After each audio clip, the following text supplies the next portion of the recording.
পাটিকাবাড়ি মোড় থেকে একটি বিশাল আকৃতির দাঁড়ার সাপ উদ্ধার করল বেথরবাড়ি বন দপ্তর সোমবার 2টো নাগাদ।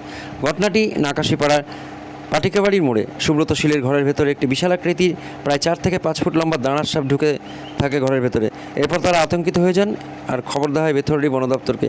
বেথরবাড়ি বন দপ্তরের কর্মী দীপঙ্কর চক্রবর্তী তৎক্ষণাৎ সেখানে ছুটে যান এবং সাপটিকে উদ্ধার করে তাদের আতঙ্ক মুক্ত করেন।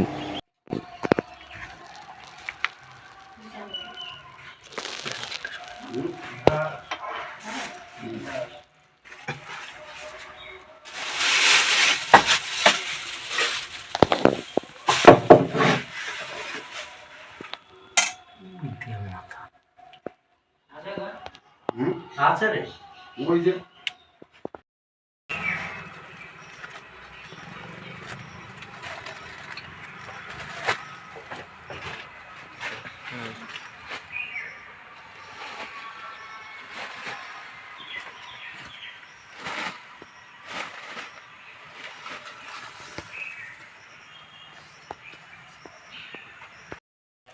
নমস্কার, আমি সুব্রত শীল বলছি।